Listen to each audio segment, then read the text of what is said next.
الحمد لله حمدا كثيرا طيبا مباركا فيه كما يحب ربنا ويرضى. أشهد أن لا إله إلا الله وحده لا شريك له وأشهد أن محمدا عبده ورسوله لا نبي بعده. اللهم صل وسلم على نبينا محمد صلى الله عليه وسلم. Alhamdulillah, Allah Subhanahu wa taala senantiasa melimpahkan nikmat kesehatan kepada kita, meringankan langkah kaki kita, duduk sejenak menuntut ilmu. Semoga kemudahan yang Allah Subhanahu wa taala berikan kepada kita kelak akan mempermudah langkah kita menuju surga di hari kiamat. Ikhwatal iman rahimakumullah.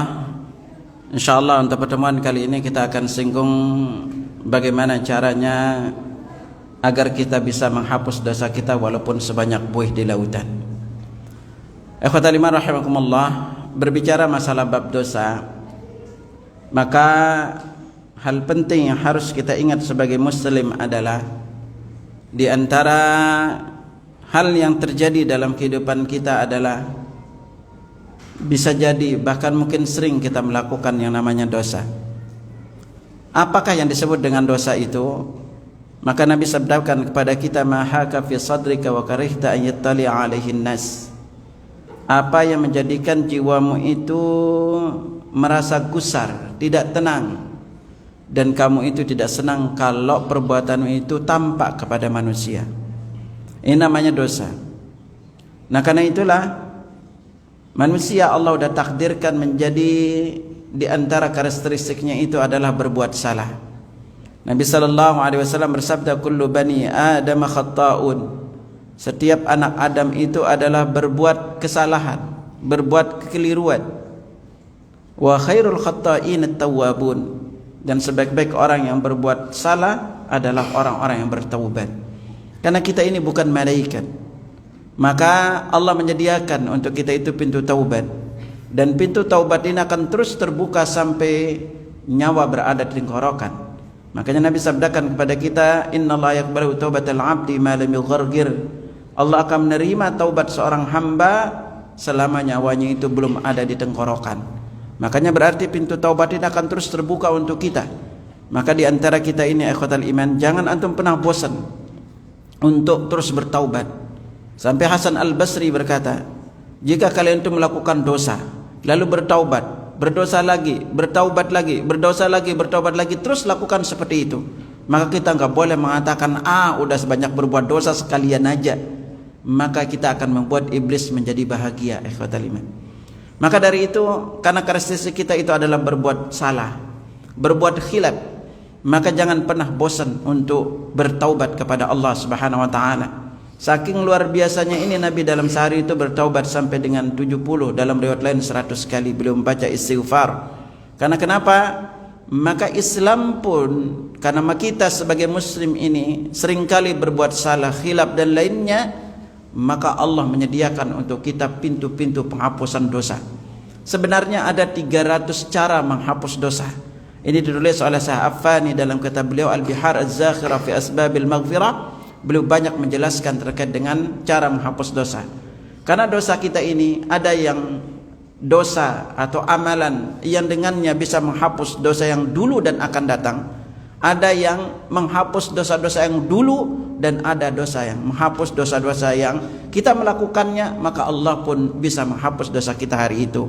Karena itulah Nabi sallallahu alaihi wasallam bersabda kepada kita, ittaqillaha haitsuma kunta. Bertakwalah kepada Allah dimanapun kamu berada. Wa atbi'is sayyi'atal hasanata tamhuha. Maka ikutilah setiap perbuatan buruk itu dengan kebaikan, maka akan menghapus dosa tersebut. Wa khaliqin nas bi khuluqin hasan. Dan bergaulah dengan manusia dengan akhlak yang mulia. Nah, karena itu ikhwatal iman, berbicara di bab dosa, maka dosa ini ada disebut dengan kabairudz dzunub. Ada dosa-dosa besar, ada shaghairudz dzunub, ada dosa-dosa kecil. Ada juga akbarul kabair, dosa besar yang paling besar. Maka ini di antara bab-bab memang hal banyak sisi sebenarnya yang harus kita kupas di dalam bab dosa ini. Terutama yang disebut dengan 7 dosa yang membinasakan, yang Nabi sabdakan kepada kita, ijtanibus sab'al mubiqat. Jauhilah kalian 7 dosa yang membinasakan.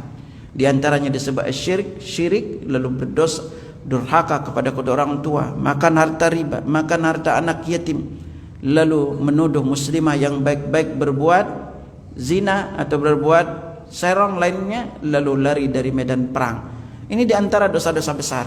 Tapi ada dosa besar yang lebih besar lagi dibanding 7 ini. Apa itu? Yaitu berbicara dalam perkara agama tanpa ilmu.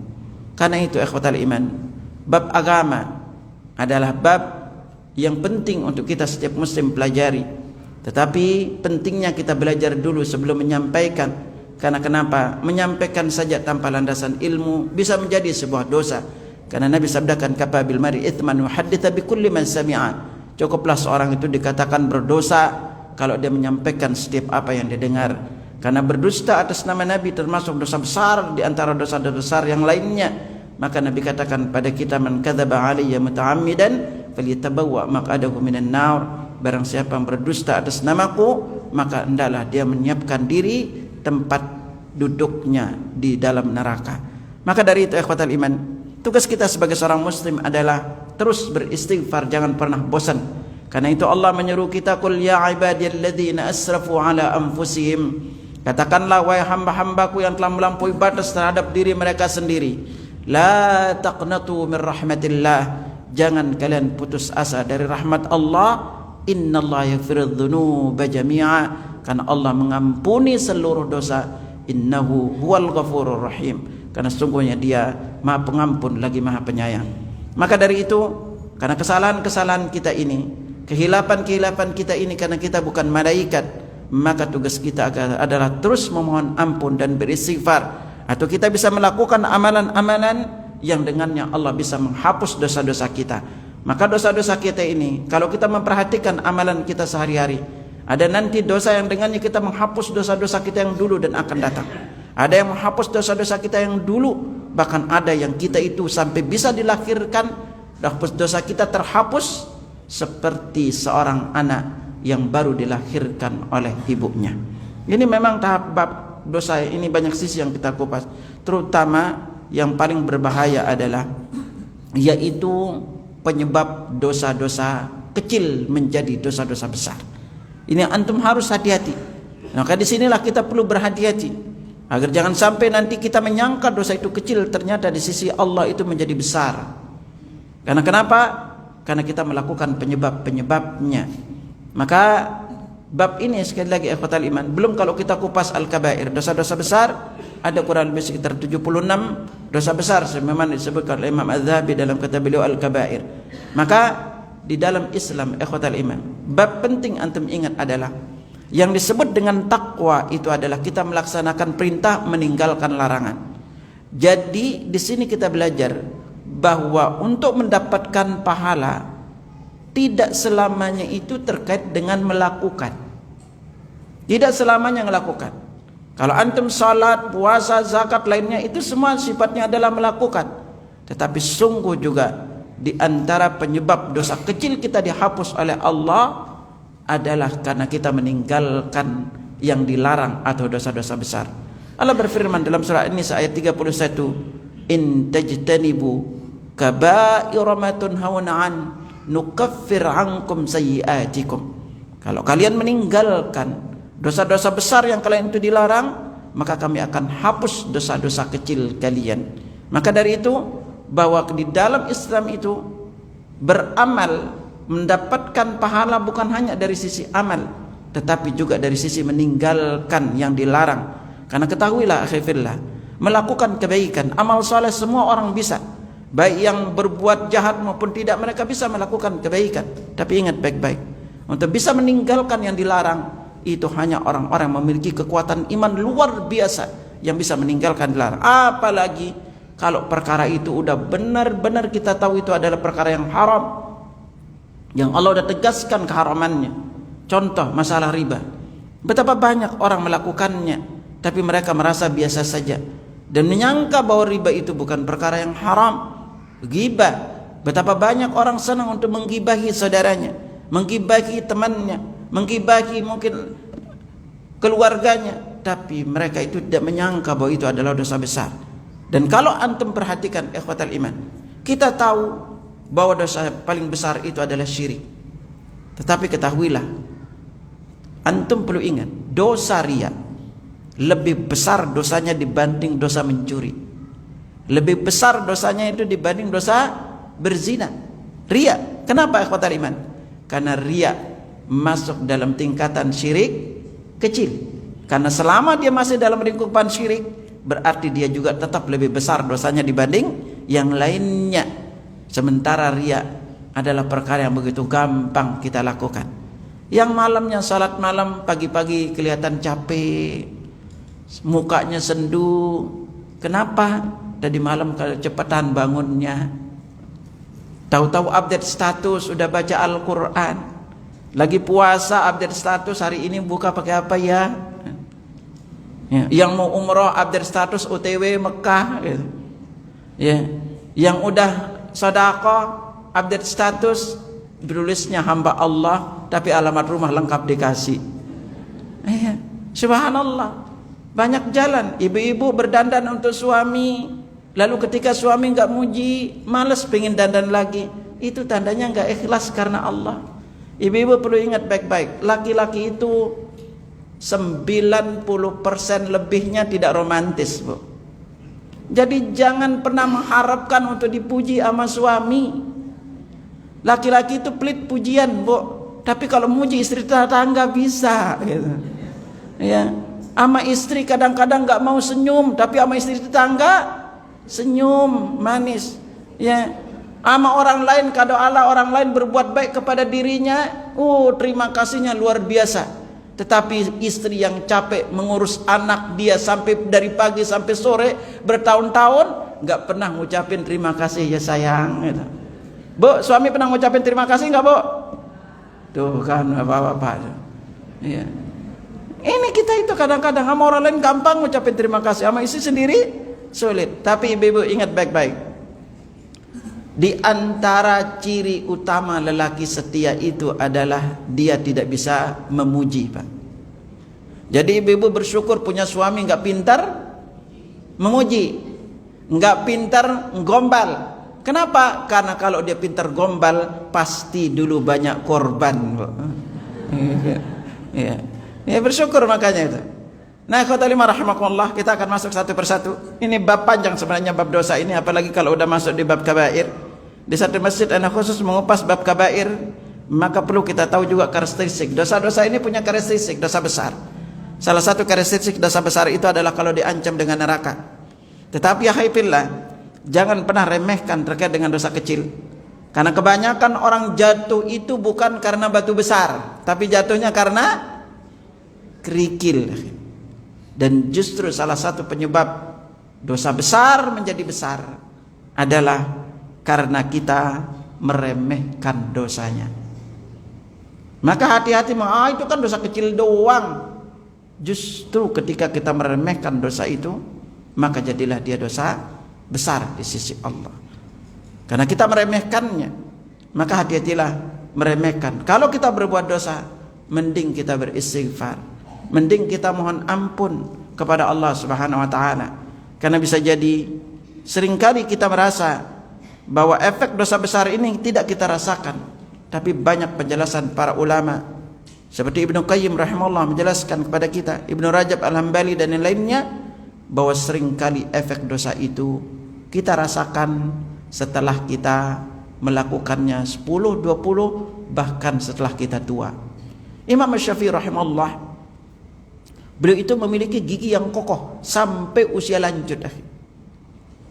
Tidak ada yang rontok gigi beliau. Lalu di antara murid beliau bertanya, "Wahai Imam, mengapa gigimu begitu kokoh sampai usia tua gini?" Apa beliau jawab? "Dari sejak muda aku gunakan mulutku untuk berzikir kepada Allah, maka Allah pun menjaga gigiku tidak rontok." Efeknya itu. Kalau antum pernah baca Ibnu Umar radhiyallahu anhu, beliau itu makannya itu gandum yang dinamakan dengan nama syair. Syair itu, gandum itu adalah makanan onta. Ya. Tapi apa ya kata liman? Fisik beliau itu kokoh, kuat fisiknya. Sampai beliau mengatakan, aku tidak makannya kecuali dalam keadaan lapar banget baru aku makan gitu. Ya. Tapi kenapa beliau memiliki fisik yang kokoh? Karena ketahuilah akhi fillah, tubuh kita ini, fisik kita ini, ketika dia digunakan di dalam ketaatan kepada Allah, maka Allah akan berikan kekuatan kepada fisik kita. Maka Allah akan memberikan fisik kita ini menjadi lebih sehat. Karena kenapa? Nabi sudah sabdakan kepada kita itu bahwa kebaikan kita ini yang kita lakukan memanjangkan umur kita, ya. Memanjangkan, bisa menyehatkan badan kita. Antum kalau sering tahajud, lalu sering sedekah, lalu husnuzon kepada orang lain, itu menjadikan fisik antum itu tidak stres. Ingat kalau berbicara di bab penyakit, stres itu ngefek ke semuanya. Ini antum ingat ya, stres itu ngefek ke semuanya. Makanya antum perhatiin aja, akhi. Antum perhatiin, kalau suami meninggal istrinya, itu kalau bapak-bapak tidak nikah lagi, itu biasanya lebih cepat mati, Pak. Kenapa? Nggak ada yang ngerawat, Pak. Bingung. Kita laki-laki kalau istri meninggal kebanyakan nggak mampu. Tapi anda perhatiin, wanita, ibu-ibu, kalau suaminya meninggal, itu biasanya umurnya lebih panjang dan dia lebih awet muda, Pak. Coba aja anda perhatiin, ibu-ibu antum. Kenapa? Kenapa wanita kalau meninggal itu suaminya lebih awet muda dan lebih panjang umurnya? Karena bebas dari beban suami. Anda perhatiin aja gitu kan. Iya. Gitu. Bisa suaminya bikin stres gitu kan gitu. Iya. Nah ini akhi, makanya kebaikan itu. Makanya kenapa kita sering disuruh senyum, ya? Sampai Nabi kan jadikan senyum itu adalah kebaikan. Karena kenapa? Antum nggak akan bisa senyum kalau antum ada masalah. Nggak bisa senyum. Makanya kita dianjurkan antum akan bisa senyum itu kalau hati antum tenang. Ya. Coba rezeki antum banyak, tidak ditagih utang, antum bisa senyum. Coba kalau lagi banyak utang, tagihan ini belum bayar ini bayar itu, bawaannya apa? Stres. Lebih stres isi antum gitu loh kan. Gitu. Makanya antum itu kalau istri antum udah rambutnya rontok, gitu. Ya. Itu tandanya stresnya itu tinggi. Ya, bisa karena kecapean ngurus anak. Maka dari itu akhwatal iman, kebaikan-kebaikan apapun yang kita lakukan sebenarnya satu titik tujuannya, salah satu adalah menghapus dosa-dosa kita. Ya, apapun bentuk kebaikan. Makanya bab penghapusan dosa ini ada yang amal kita sehari-hari. Kita bisa menghapus dosa kita, ada juga yang lainnya. Banyak, hampir rata-rata. Ana hanya ambilkan antum satu tema ini, yaitu bagaimana cara kita menghapus dosa kita walaupun sebanyak buih di lautan. Ya.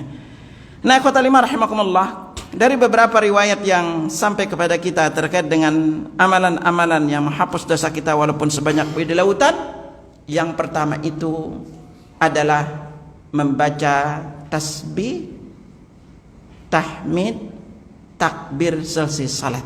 Ya. Apa itu? Nah, inilah hadis yang mungkin antum sering amalkan. Ya, Nabi sallallahu alaihi wasallam bersabda, "Man sabbahallaha fi duburi kulli salatin 33." Barang siapa yang bertasbih kepada Allah selesai salat sebanyak 33 kali. Ya. Wa kabbarallaha 33. Ya. Wa hamidallah 33. Kemudian bertahmid sebanyak 33 kali. Ya. Wa kabbarallah 33, kemudian membaca takbir sebanyak 33. Jadi di sini kita membaca tasbih, tahmid, takbir. Semuanya rata-rata 33. Ya. Lalu ditutup dengan bacaan la ilaha illallah wahdahu la syarikalah lahul mulku wa lahul hamdu wa huwa ala kulli syai'in qadir. Ya. Apa keutamaannya? Nabi bersabda lebih lanjut, "Ghufirat khatayahu wa in kanat mithla zabadil bahr." Dosanya diampuni walaupun sebanyak buih di lautan. Ya. Hadis ini diriwayatkan oleh Imam Muslim. Hadis nomor 597 dari Abu Hurairah radhiyallahu anhu. Nah, ikhwatal iman rahimakumullah, bicara di bab salat, memang banyak sisi salat itu menghapus dosa kita. Salah satunya adalah selesai salat ini, yaitu dengan zikir. Nah, ikhwatal iman, zikir ini ada beberapa titik poin perlu antum ingat ya. Zikir ini, zikir bacaan tasbih, tahmid, tahlil, selesai salat itu sebenarnya ada 7 model.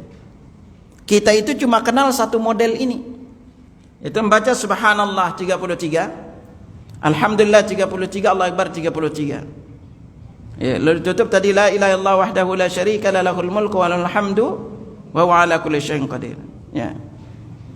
Nah, maka kalau kita melakukannya dengan pola ini, maka dosa kita diampuni walaupun sebanyak buih di lautan. Ya. Nah, poin penting antum ingat di zikir ini adalah pertama, bacalah dia pelan-pelan. Ya. Karena kebanyakan kaum muslimin ketika membaca zikir ini seringkali cepat-cepat, terutama di lafaz tasbihnya. Coba kita baca, ikuti. Subhanallah, subhanallah. Nah, ini pakainya huruf ha, bukan huruf ha. Banyak yang baca subhanallah, ini keliru. Anda harus pakai huruf ha. Yang kedua, seringkali huruf haknya dipendekkan. Ingat, haknya dipanjang. Ikuti subhanallah. Ulangi. Nah, ini haknya jangan dipendekin mengatakan subhanallah. Itu juga nggak boleh. Ya. Jadi kita hanya subhanallah, jangan sampai subhanallah. Dan yang paling sering antum ingat, lihat di antum keliling ke hampir seluruh masjid, akhi, yang berzikir selesai salat, hampir anda nggak pernah dengar mereka itu baca pelan. Coba aja antum keliling, rata-rata bacanya gimana? Subhanallah, subhanallah, subhanallah, subhanallah, subhanallah, subhanallah, subhanallah, subhanallah. Yang cepat-cepat banallah, banallah, banallah, banallah, banallah, banallah, banallah. Coba aja antum keliling. Pernah dengar gak? Apalagi kalau pakai tasbih, kan panjang tasbihnya. Tangannya ngitungnya gini nih. Tangannya ngitungnya gini nih. Ini yang baca zikirnya apa gitu kan? Rata-rata antum aja kalau zikir pakai tangan, tangannya gini nih, minggirnya kanan kiri, gini kanan kiri. Nah, ini kita keliru dari sisi membacanya, akhi. Makanya kita baca pelan, disuruh subhanallah, subhanallah, subhanallah. Kita baca pelan 33 kali. Enggak usah cepat-cepat. Ya, enggak usah cepat-cepat. Lalu berikutnya apa? Perintah untuk berzikir ini Nabi katakan waqudanna bil anamil. Berzikirlah menggunakan anamil. Anamil ini, akhi, kalau kalimat anamil jamak dari kata unmula. Unmula itu secara bahasa Arab maknanya adalah ujung jari yang punya kuku. Ya, berarti kita menghitungnya sebenarnya gini nih. Gitu. Kita pakai. Tapi ada yang menjelaskan juga kita pakai gini. Nah, kita pakai jari, apa namanya, jari kita pakainya, ngitungnya. Ya. Apakah dia pakai ruas? Nah, kebanyakan Indonesia diterjemahkan anamil itu dengan ruas. Ya. Sementara kalau itu anamil itu unmulah adalah ujungnya ini nih maknanya. Ya. Yang kita pakai untuk menghitungnya.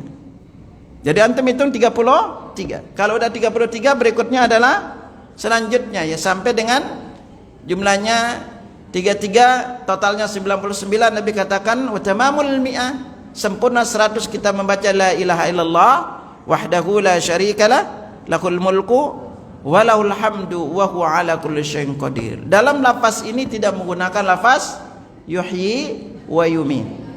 Tidak menggunakan lafaz yuhyi wa yumin, ya. Karena nanti ada penggunaan di lafaz yang berbeda kalimat yuhyi wa yumin. Lalu berikutnya, sebelum mengucapkan zikir ini tidak ada tambahan di depannya. Kalau antum dengar di luar kebanyakan ditambah, kalau mau baca subhanallah baca apa? Ilahi ya Rabbi subhanallah. Ini enggak ada riwayatnya, akhi. Enggak ada contoh kita tambahkan dengan lafaz ilahi ya Rabbi subhanallah. Nabi cuma langsung ajarkan kita suruh baca tasbih 33. Ya, ini. Dan zikir ini seringkali di luar itu ditambahkan di kalimat setelah la ilaha illallah wa la syarika lahul mulku walhamdu wa ala kulli syai'in qadir. Nah, dia hanya bacanya sampai sini aja.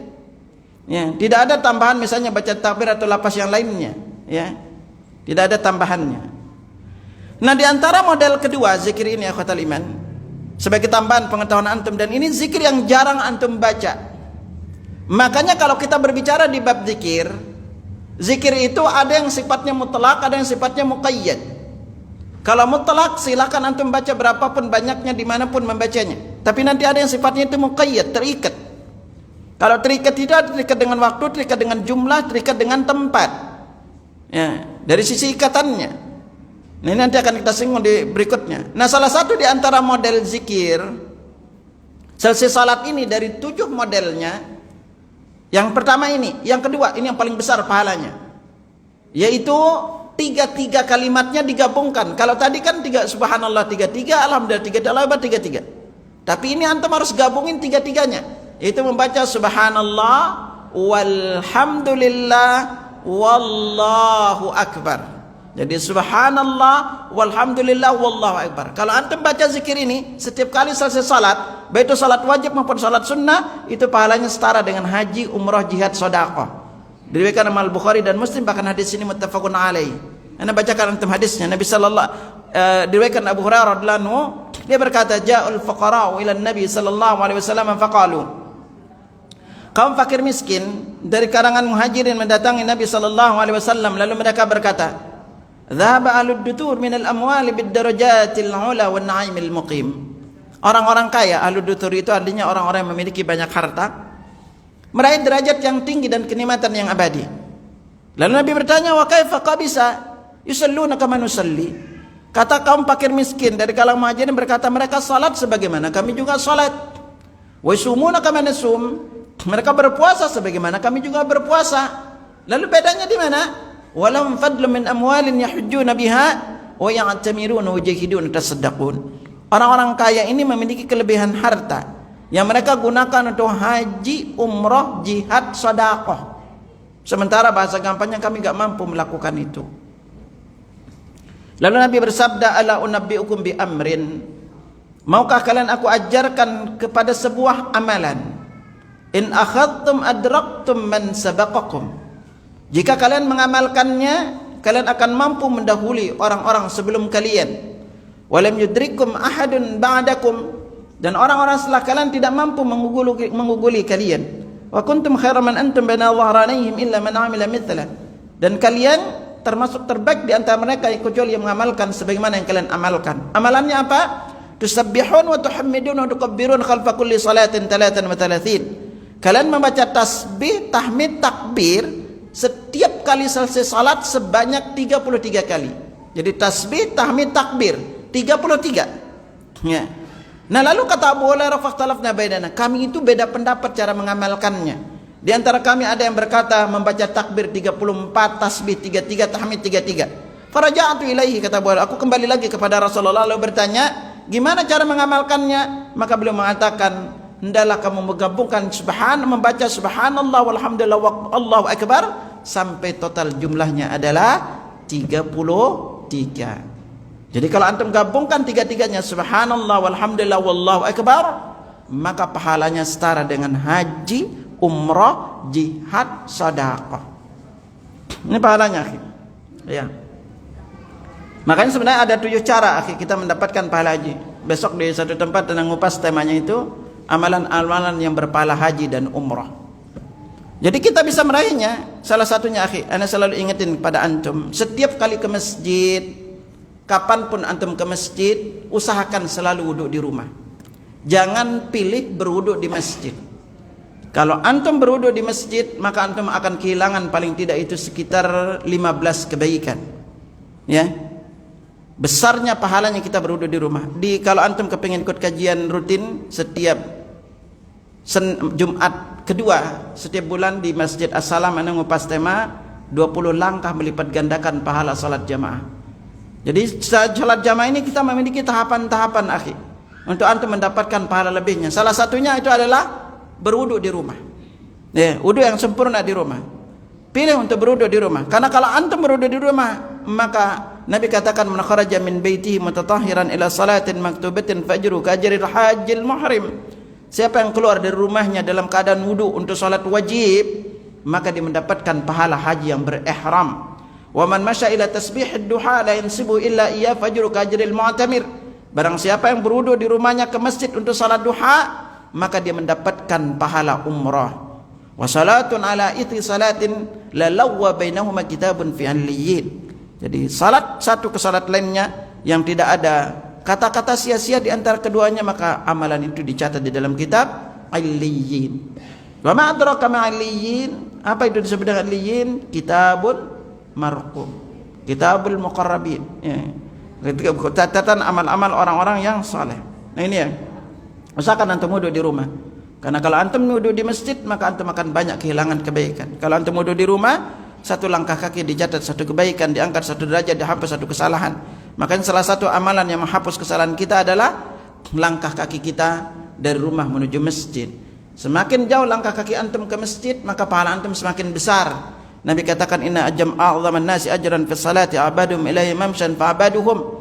Orang yang paling besar pahalanya di dalam salat jamaah adalah orang yang paling jauh langkah kakinya, kemudian paling jauh langkah kakinya. Makanya nanti kalau antum beli rumah, jangan beli rumah dekat masjid, ya. Ya. Baru sebentar ngelangkah udah sampai masjid. Ya. Itu. Jauhkan sedikit langkahnya agar pahala antum juga semakin besar dalam salat. Ini ya, ini yang pertama. Ya. Jadi selesai salat kita baca tasbih, tahmid, takbir, yang tiga-tiga tadi. Lalu yang kedua, cara kita menghapus dosa walaupun sebanyak buih di lautan, yaitu membaca zikir subhanallahi wa bihamdi sebanyak 100 kali di dalam sehari. Nabi SAW bersabda dalam riwayat Imam Muslim dari Abu Hurairah radhiyallahu anhu, man qala subhanallahi wa bihamdi fi yawmin 100 marrah. Barang siapa yang baca subhanallah bihamdi sebanyak 100 kali dalam sehari, khatat khatayahu wa in kanat mithla zabadil bahr.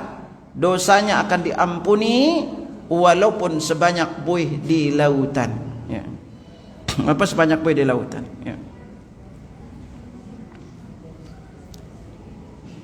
Nah, kata lima rahimakumullah, berbicara di bab zikir tasbih. Ya, kita baca dulu, ikuti. Subhanallahi wa bihamdi. Ulangi. Zikir ini jemaah sekalian, ini termasuk salah satu dari 6 zikir yang paling banyak Nabi baca.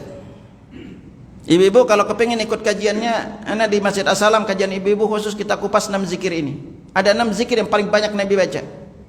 Salah satunya adalah subhanallah wa bihamdi.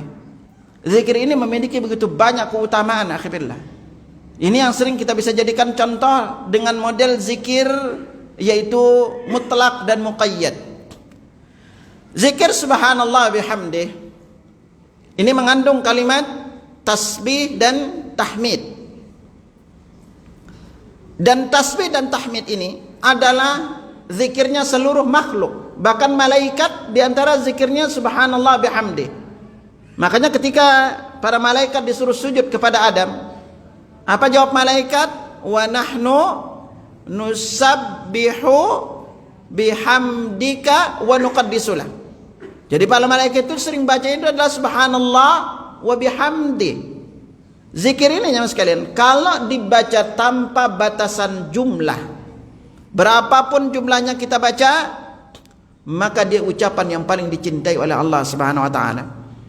Suatu hari Nabi pernah bersabda kepada Abu Dzar Al-Ghifari, ala uallimuka ahabbul kalami ila Allah. Maukah aku ajarkan kepadamu ucapan yang paling dicintai oleh Allah?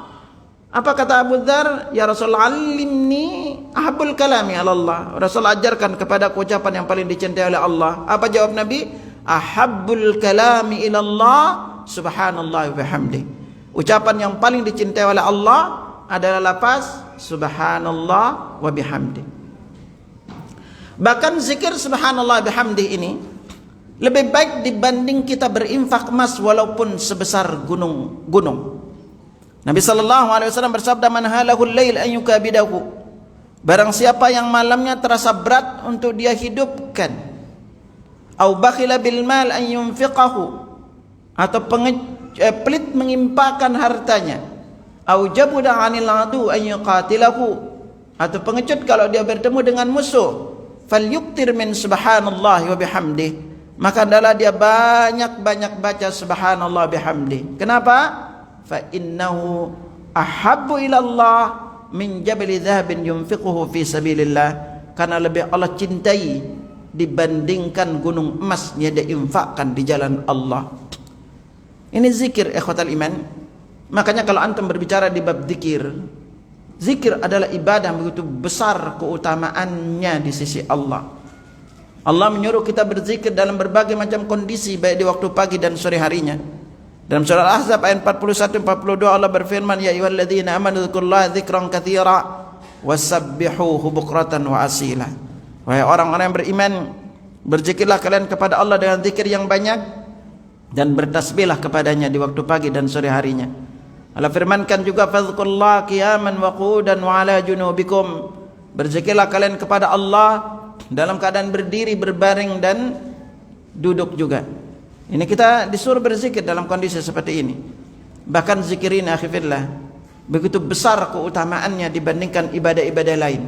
Semua ibadah dia memiliki batas waktu, tempat dan kondisi. Tetapi zikir kita bisa lakukan kapanpun, dimanapun kita berada.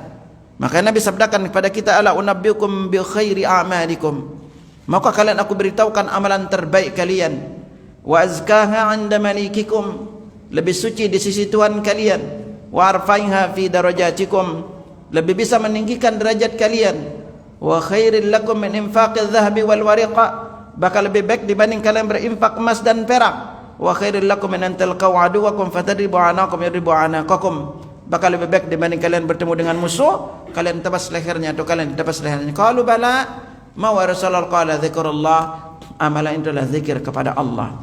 Jadi zikir ini akhwatal iman sungguh memiliki begitu banyak dalil-dalil akan keutamanya di Al-Quran dan Sunnah. Orang yang berzikir termasuk di antara orang-orang yang awal-awal masuk surga. Nabi sallallahu alaihi wasallam bersabda, sabaqal mufarridun, al-mufarridun telah mendahului kita. Qalu wa mal mufarridun ya Rasulullah, siapakah al-mufarridun itu ya Rasulullah? Adz-dzakirun Allah katsiran wa dzakirat, itu laki-laki dan perempuan yang banyak mengingat Allah. Orang yang banyak berzikir kepada Allah, mengingat Allah lalu menangis, meneteskan air mata karena mengingat Allah, termasuk 7 golongan yang akan mendapatkan naungan kelak di padang mahsyar. Nabi sallallahu alaihi wasallam bersabda, sab'atun yuzilluhumullah fi dhilli yauma la dhilla illa dhilluh. Ada 7 golongan manusia yang akan mendapatkan naungan pada hari tidak ada seorang pun yang bisa memberikan naungan. Salah satunya disebut, wa rajulun dzakarallaha khaliyan fa fadat ainah. Seorang laki-laki yang menyebut nama Allah dikala sendirian, maka air matanya itu berlinang. Nah, salah satu zikir ini, sekali lagi subhanallah bihamdih ini, maka kalau kita baca dia secara mutlak, maka dia termasuk ucapan yang paling dicintai oleh Allah. Juga termasuk zikir yang sangat dianjurkan untuk kita baca, karena lebih baik dibanding kita bersedekah emas dan walaupun sebesar gunung. Tetapi kalau kita ikat dia, tadi sifatnya mutlak, sekarang kita ikat dia muqayyad, yaitu terikat dengan jumlah. Maka kalau diikat dengan jumlah, maka jumlahnya kalau dibaca sebanyak 100 kali, kapanpun tadi dosa kita diampuni walaupun sebanyak buih di lautan. Itu diikat dengan jumlah. Tetapi kalau kita ikat dia dengan waktu, jumlah plus waktu, maka pahalanya pun berubah. Inilah yang kita baca di waktu zikir pagi dan petang. Maka Nabi sallallahu alaihi wasallam bersabda, man qala man qala hina yusbihu hina yumsi subhanallah wa bihamdihi mi'ata marrah, siapa yang membaca ketika dia berada di waktu pagi dan sore harinya subhanallah wa bihamdihi sebanyak 100 kali, apa yang terjadi?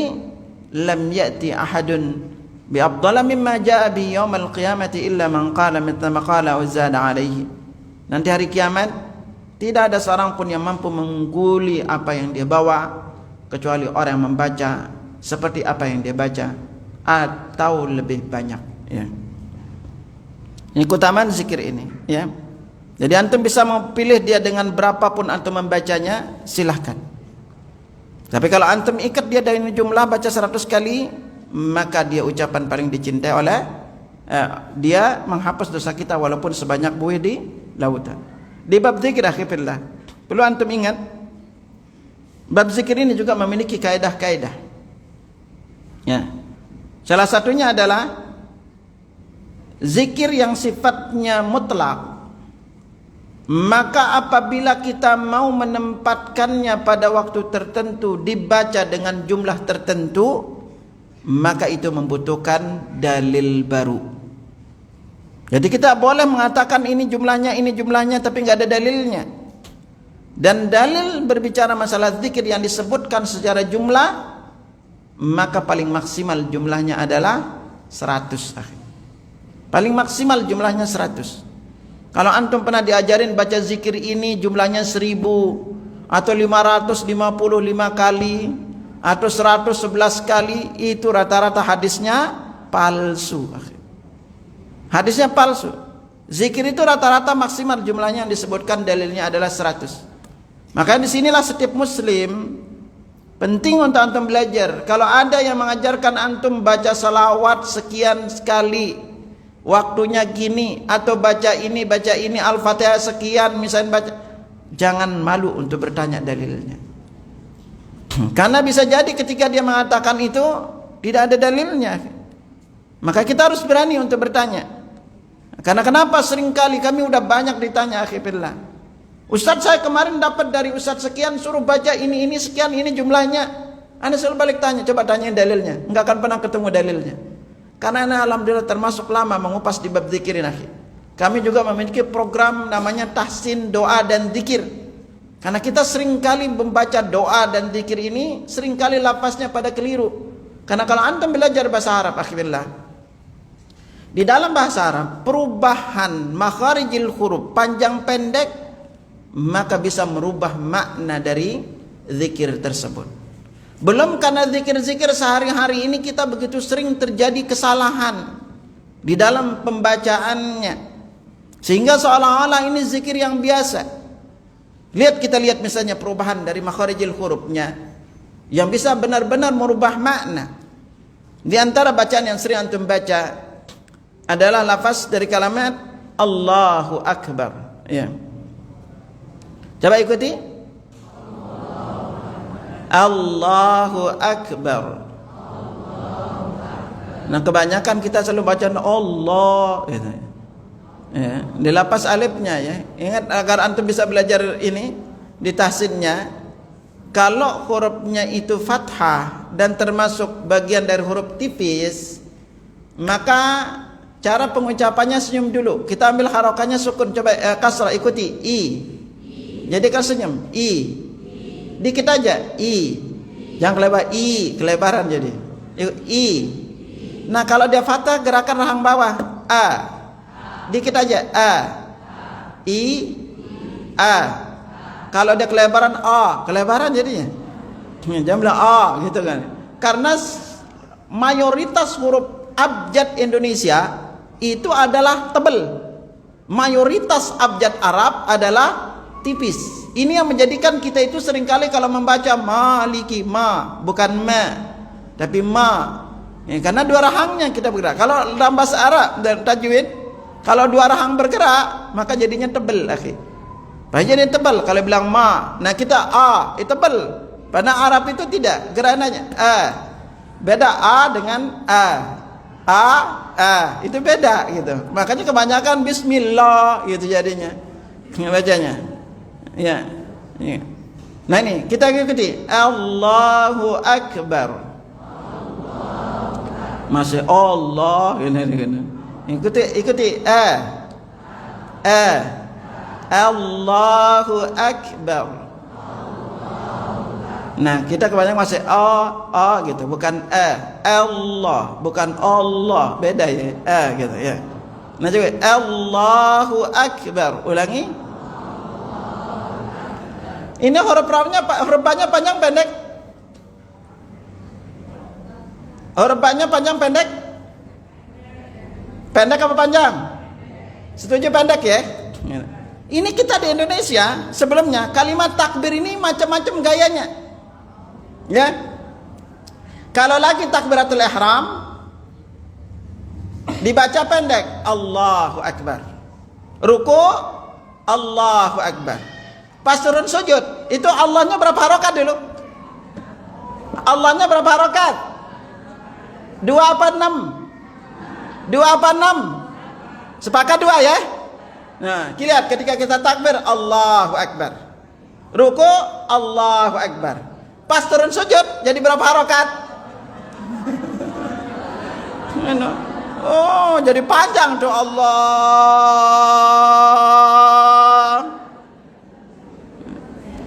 Katanya 2 harokat gitu. Ya. Bangkit lagi lebih panjang lagi kan? Itu. Dan nanti mau salam, antum lihat ke banyak masjid. Kalau udah rakaat terakhir takbirnya gimana? Berubah lagi. Allahu Akbar. Kalau antum dengar itu pasti rakaat. Kita nggak dapetin riwayat Nabi ngajarin kita gayanya macam-macam. Nggak kita dapetin riwayat, akhi. Gitu. Ini di Indonesia gitu. Nah ingat ini huruf banyak pendek ya. Jangan sampai kita panjangin, akhi. Kalau Allahu Akbar artinya apa? Allah Maha Besar. Akbar itu isim tabdil, ya, isim tabdil yang bermakna lebih. Nah kita terjemahkan Allah Maha Besar. Ingat banyak pendek. Kalau antum sampai panjangin huruf ba-nya menjadi lafaz akbar, akbaru, kata jamak dari kata kabarun. Kabarun itu artinya rebana atau gendang tuh. Ya.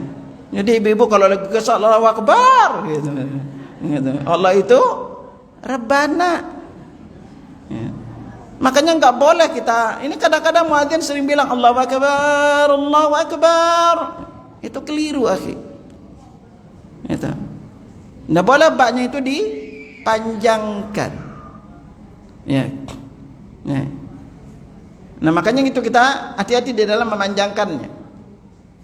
Nah sama juga di lafaz ha dengan ha. Sama-sama makharijul hurufnya itu di tenggorokan. Tapi yang membedakannya apa? Kalau ha itu di pangkal tenggorokan, kalau ha itu di tengah tenggorokan. Coba ikuti. Ha. Ha. Jadi kalau ha dia ha. Ha. Nah kalau ha itu ada ayunannya. Ha. Nah ha itu sejajar dengan ain. A. A. Nah makanya kalau antum belajar makharijul huruf, cara paling aman apa? Kalau hidung dipencet lalu keluar hurufnya, berarti itu benar. Semua huruf kalau antum pencet hidung bisa keluar kecuali 2, nun dan mim. Nun dan mim karena dengung gunakan hidung. Makanya kebanyakan kita ketika membaca ain, kebanyakan pakainya suara hidung. Gitu. Ya. Nah di ha, coba ikuti. Alhamdu, ikuti. Alhamdulillah. Apa arti alhamdulillah? Nah, kita tahu artinya. Tetapi kalau antum sampai ubah huruf ha menjadi huruf ha, hamida dengan hamida dalam bahasa Arab mana yang berbeda? Hamida yahmadu, hamada yahmidu. Alhamdu kalau antum pakai huruf ha, maka alhamdu maknanya itu adalah kebinasaan. Jadi kadang mengatakan alhamdulillah itu arti kebinasaan bagi Allah. Gitu. Maka ini hati-hati kita ngucapinnya. Karena kita hampir orang Indonesia kita ini itu ketika mengucapkan lapas-lapas bahasa Arab itu kebanyakan pada keliru. Contoh yang paling sering keliru adalah kalau ketemu teman mengucap salam. Rata-rata antum kalau mengucap salam gimana coba? Gimana, Bu? Emang gitu? Ya. Antum ketemu teman di rumah aja bilangnya, Assalamualaikum. Ketemu teman, Waalaikum. Iya. Hampir ada gak ketemu teman-teman Assalamualaikum, gak ada. Hampir. Ini assalamu adalah nama Allah. Makanya antum gak boleh cepat-cepat bilang Assalamualaikum. Ya. Jarang kita bilang assalamualaikum, jarang akhi. Kebanyakan assalamualaikum, Waalaikum, ya, gitu. Bilangnya ini aja kita udah keliru ngucapinnya. Ya, nah ini akhi, ngucap salam ini ibadah besar di dalam Islam. Antum mengatakan assalamualaikum, itu dicatat 10 kebaikan. Karena ada seorang sahabat masuk, Nabi lagi di dalam, lalu mengatakan assalamualaikum. Ketika dia mengatakan ini apa? Ini asyrah, 10. Lalu datang lagi yang kedua, assalamualaikum warahmatullah. Nabi menjawab isyrun, 20. Yang datang satu lagi, assalamualaikum warahmatullahi wabarakatuh, 30. Jadi antum baca ini dapatnya seperti itu. Pendeknya panjangnya menjadi tergantung. Salam ini adalah doa. Karena itu di dalam Islam gak boleh salam itu disingkat. Apalagi nulis ASS, WR, WB. Itu apa artinya? Semua disingkat. Sallallahu alaihi wasallam disingkat SAW. Subhanahu wa ta'ala, subhanallah gitu. Ya, semua disingkat. Nggak boleh berupa ini. Kita singkat. Kalau antum memang nggak bisa ngucapinnya, udah. Yang lain panjang tulisannya, tulis assalamualaikum aja di assalamualaikumnya di singkat-singkat. Maka ini lafaz doa, jangan disingkat. Nah ini jadi perhatikan ketika kita membaca lafaz-lafaznya, karena ini nanti berefek kepada doa yang kita baca. Kalau dia keliru, maka bisa menjadi itu artinya juga berbeda. Nah ini di lain lafaz zikir-zikir. Ya sama juga di lafaz alhamdulillah, di lafaz Allahu akbar. Ini perhatikanlah lafaz-lafaznya ketika kita mengucapkan zikir ini. Ya. Nah lafaz tadi subhanallah bihamdih, maka dia kalau dia mutlak pahalanya berbeda. Kalau dia muqayyad dengan jumlah menjadi berbeda pahalanya. Kalau dia muqayyad dengan jumlah plus waktu, maka keutamanya pun berbeda. Kalau kita tambahkan lafaznya jadi berbeda juga keutamaannya. Seperti lafaz yang sering antum baca, subhanallah, subhanallahi wa bihamdi, subhanallahil azim. Coba ulangi.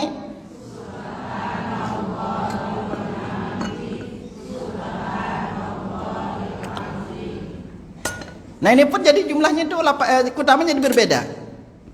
Nabi sallallahu alaihi wasallam bersabda dari Abu Hurairah radhiyallahu anhu, dari Bukhari dan Muslim, dan hadis ini muttafaqun alaih, kalimatan, ada 2 kalimat, khafifatani 'alal lisan, ringan diucapkan di lidah. Apa makna ringan diucapkan di lidah? Karena lafaz ini lafaz yang sering kita baca.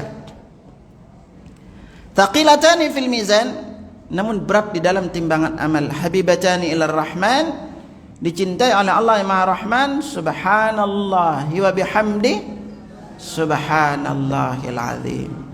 Nah ini kalau kita tambahkan dari sisi lafaznya, ya, lafaznya. Nah kalau antum putuskan dia hanya membaca lafaz subhanallah, maka keutamanya pun berbeda. Membaca subhanallah 100 kali dalam sehari, hanya lafaz subhanallah, maka dicatat bagi kita 1000 kebaikan atau dihapus bagi kita 1000 kesalahan. Nabi sallallahu alaihi wasallam pernah duduk-duduk bersama para sahabatnya, kemudian beliau bersabda, ayajizu ahadukum an yaksiba alf hasanatin fi kulli yaum. Adakah di antara kalian orang yang mampu melakukan 1000 kebaikan dalam sehari? Fasalau sa'ilun min julasa'i, yang duduk di majelis itu bertanya, kaifa yaksibu ahaduna alf hasanah? Bagaimana mungkin salah seorang di antara kami bisa melakukan 1000 kebaikan? Kan Nabi bersabda, ayyaqula subhanallah mi'ata marrah. Dia membaca subhanallah sebanyak 100 kali, kutibat lahu alfu hasanah au muhiyat anhu alfu sayyi'ah. Dicatat baginya 1000 kebaikan atau dihapus baginya 1000 kesalahan. Nah ini keutamaan ketika kita membaca subhanallah sebanyak 100 kali. Tapi kalau antum dengan lafaz yang lain, dalam hadis lain Nabi sabdakan kepada kita, at-tuhuru syatrul iman, bersuci itu sebagian dari iman. Walhamdulillah tamla'ul mizan, bacaan alhamdulillah memenuhi timbangan amal. Ini zikir yang jarang antum pakai nih. Pendek zikirnya tapi subhanallah. Luar biasa keutamaannya. Walhamdulillah tamul mizan. Lalu Nabi lanjutkan, wa subhanallah walhamdulillah. Subhanallah walhamdulillah tamla'an atau tamla'u ma baina as-sama'i wal ardh. Dari bacaan subhanallah walhamdulillah itu memenuhi antara langit dan bumi. Subhanallah, ini keutamaan. Jadi sekali lagi zikir ini memiliki berbagai macam variasi yang kita perlu tahu untuk variasinya. Dan tapi jangan sampai nanti kita merancang variasi-variasi sendiri tanpa ada dalil yang menunjukkannya dari sunnah Nabi sallallahu alaihi wasallam. Itu yang berapa tadi? Kedua apa ketiga? Yang pertama apa? Terus yang kedua?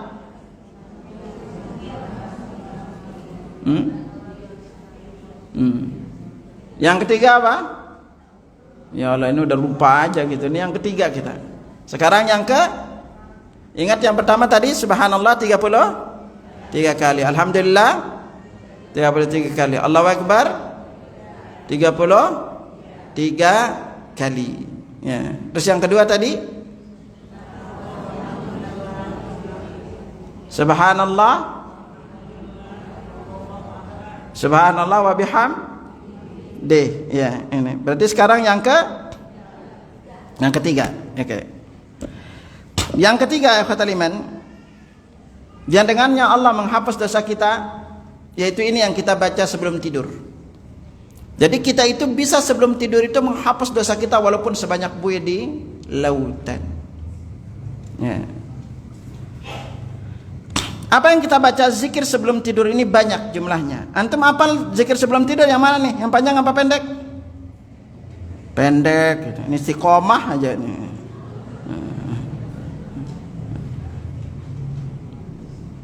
Nah, di antara zikir-zikir lain, akhi, yang bisa kita baca sebelum tidur,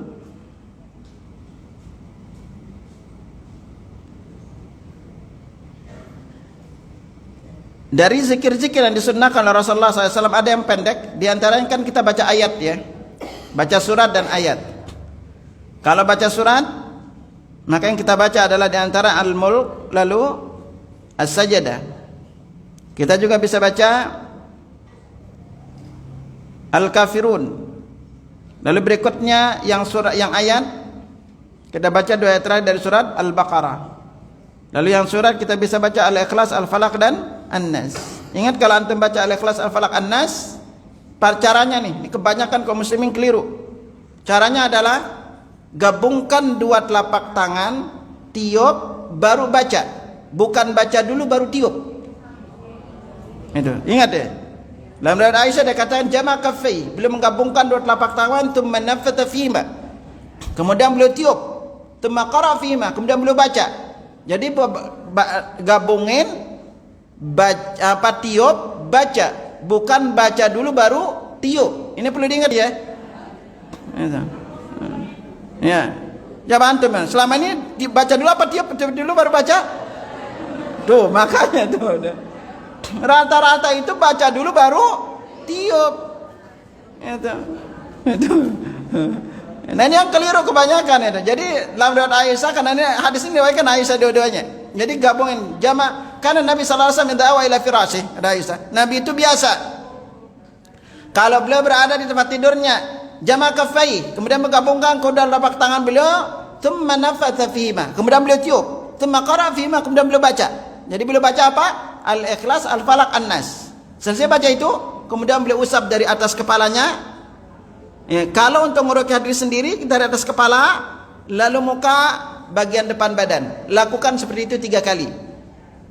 Tapi kalau untuk meruqyah orang lain, misalnya antum nih meruqyah istri antum nih gitu.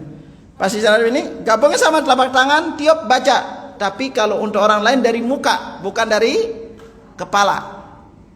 Ya. Itu. Nah, di antara zikir-zikirnya.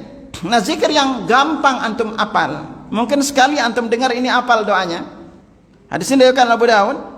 Diriwayatkan dari Abu Umamah Al-Bahili radhiyallahu anhu. Nabi bersabda, man qala hina yawi ila firashi, barang siapa yang ketika berada di tempat tidurnya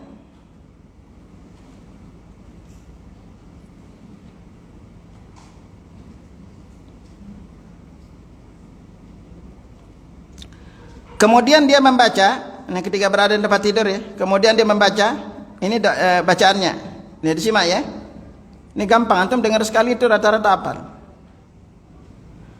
La ilaha illallah wahdahu la syarikalah lahul mulku walahul hamdu wa huwa ala kulli syai'in qadir. Hafal enggak?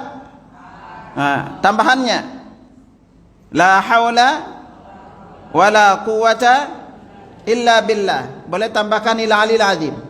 Ya, jadi la wala haula wala quwata illa billahil alil azim. Boleh pakai, boleh enggak?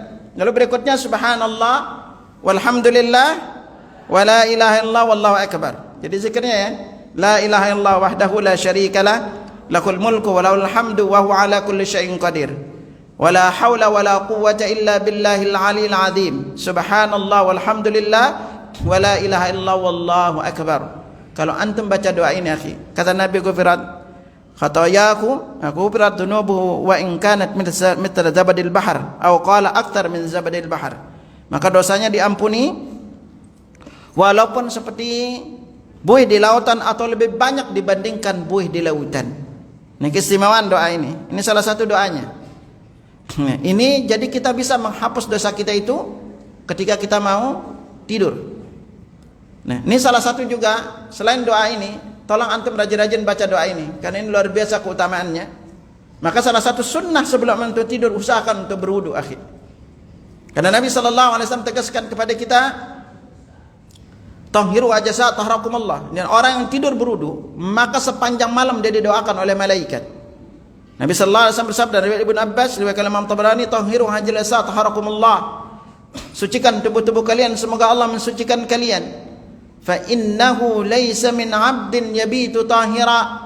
Tidaklah seorang hamba itu tidur dalam keadaan wudu, illa bata ma'hu fi syi'arihi malakun.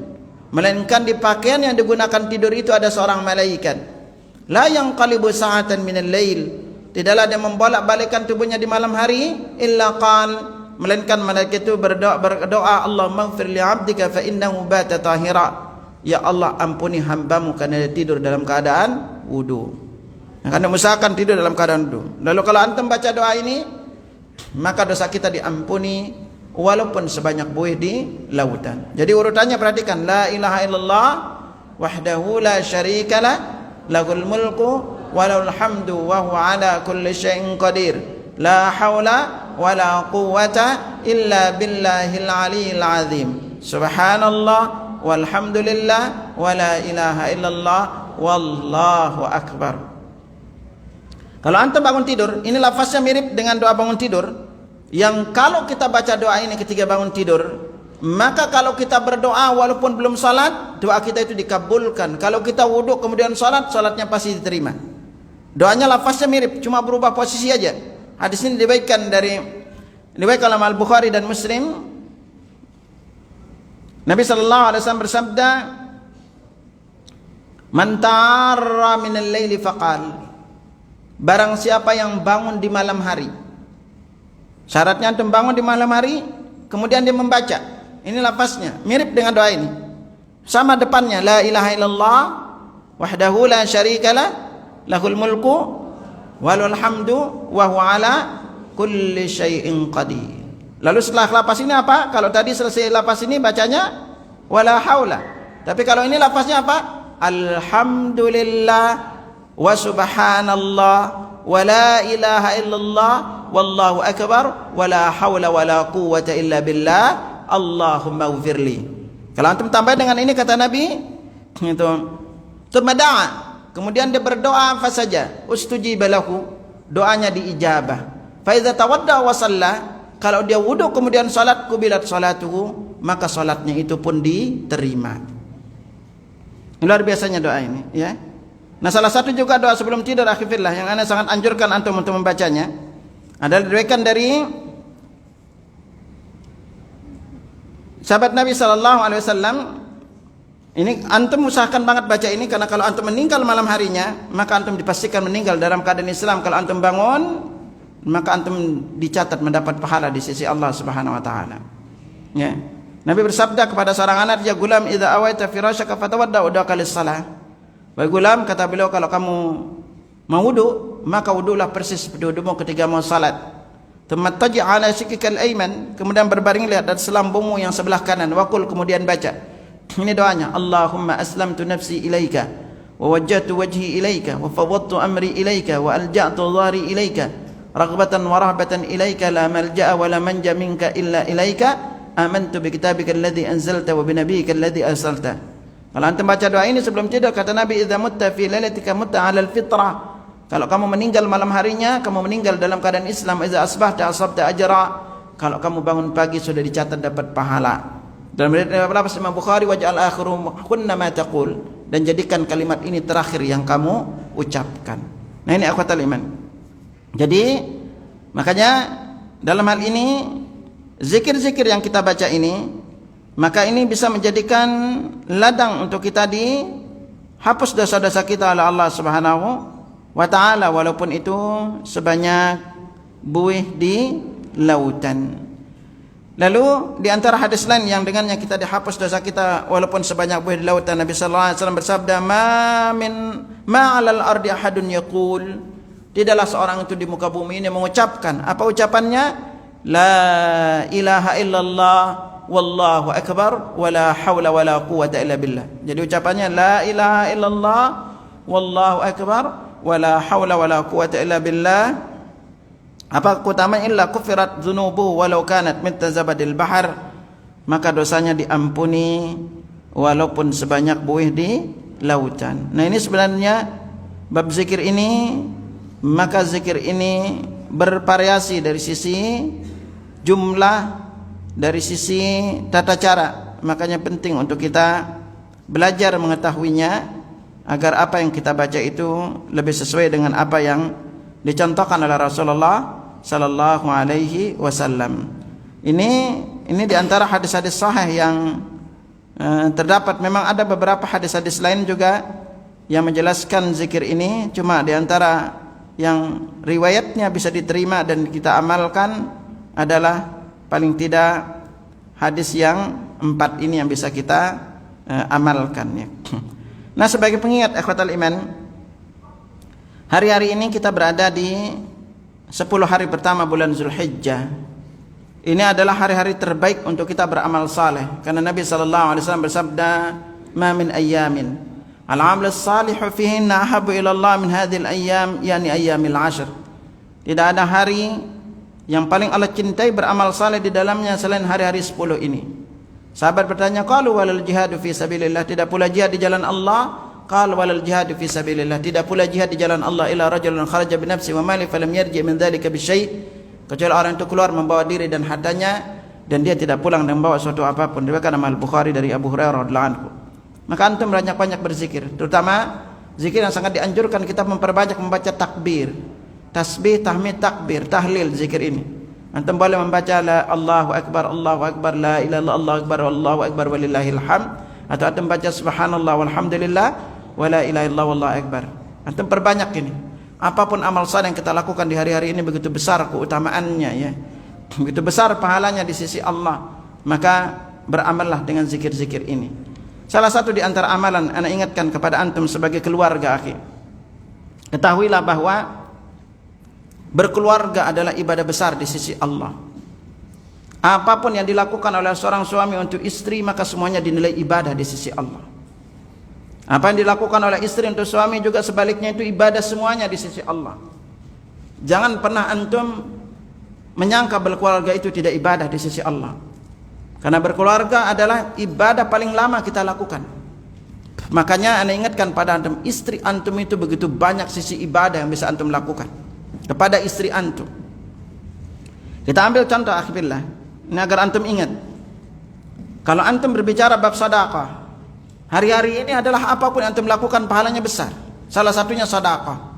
Ana ingatkan kepada antum bahwa tempat sedekah yang paling besar pahalanya itu adalah ke istri antum sendiri, akhir. Istri itu mengalahkan seluruh tempat sedekah. Jangan sampai antum ke fakir miskin baik tetapi ke istri pelit. Ini kadang-kadang kita kebanyakan kebalik, ya. Maka Nabi sampai sabdakan kepada kita, itu, dinarun anfaqtahu fi sabilillah. 1 dinar yang kamu infakkan di jalan Allah. Wa dinarun anfaqtahu fi raqabah. 1 dinar yang kamu infakkan membebaskan seorang budak. Wa dinarun tasaddaqta bihi ala miskin. 1 dinar sedekahkan untuk orang miskin. Wa dinarun anfaqtahu ala ahlik. 1 dinar yang kamu infakkan untuk keluargamu, kata Nabi, a'zamuha ajran, yang paling besar pahalanya yang kamu berikan kepada istrimu. Jadi istri antum itu tuh paling besar pahala pada sedekah. Artinya semakin banyak antum ngasih uang belanja ke istri, pahala antum itu semakin besar, akhi, di sisi Allah. Ya, amin, kata ibu-ibu. Jangan pelit sama istri, ya. Itu besarnya pahalanya. Ini salah satu mungkin yang antum gak kebayang. Antum kemarin ada yang itikaf di Masjid Nabawi, akhi? Ada yang itikaf di Masjidil Haram kemarin? Enggak ada. Jadi sebenarnya istri itu antum bisa mendapatkan pahala itikaf di Masjid Nabawi lewat istri. Caranya apa? Nih, ana ingetin antum para suami. Seorang suami yang nemenin istrinya belanja, akhi, nemenin istrinya jalan-jalan, nemenin istrinya healing, itu Allah catat pahala lebih baik dibanding itikaf di Masjid Nabawi sebulan penuh lah, akhi. Itu, ya. Makan sering-sering teman istri antum belanja, ya. Ya. Istri itu bahagianya 2, akhi, jalan-jalan sama belanja, ya. Ya. Kalau antum udah sering nemenin istri antum belanja, wah itu pasti dia lebih bahagia ini, gitu. Itu nemenin istri itu, ya. Makanya di istri itu benar-benar jadi ladang amal bagi antum. Apalagi kalau istri antum udah ambil barang semua yang dibutuhin, lalu datang ke kasir, lalu antum lihat tagihannya, lalu yang bayarin suami, lalu istri tersenyum bahagia, itu amalan paling dicintai oleh Allah Subhanahu wa taala. Amalan paling dicintai oleh Allah. Karena Nabi sabdakan kepada kita, habul amali ilallah, amalan yang paling dicintai oleh Allah, sururun tudkhilu ala muslim, perasaan gembira bagi yang kemasukan ke dalam hati seorang muslim. Jadi kalau istri antum bahagia itu, masya Allah.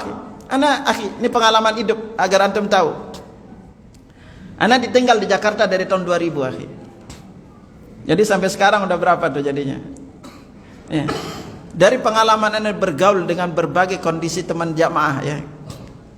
Terutama maaf yang berada di Pondok Indah, lalu di Kemang, lalu di Wilayah Utara, lalu Cilandak sekitarnya itu. Ana selalu menemuin pola, akhi. Setiap anak ketemu jamaah yang Allah takdirkan rumahnya mewah, rezekinya berlimpah, selalu suaminya punya karakteristik begitu baik sama istri dan ibunya. Jadi kalau antum itu kepingin rezeki antum berlimpah, berbuat baiklah sebaik-baiknya kepada istri antum dan orang tua antum. Karena kalau rezeki ke istri, antum hukumnya wajib, ke orang tua itu enggak wajib, akhi. Karena apa yang antum berikan kepada orang tua antum termasuk bagian dari kebaikan. Tetapi setiap anak ketemu dengan jamaah yang hidupnya susah, itu selalu pelit sama istri dan orang tuanya. Ya, jadi antum hati-hati itu. Jangan menyangka apa yang antum beli untuk ngasih untuk istri itu, akhi, enggak ibadah. Ibadah besar di sisi Allah.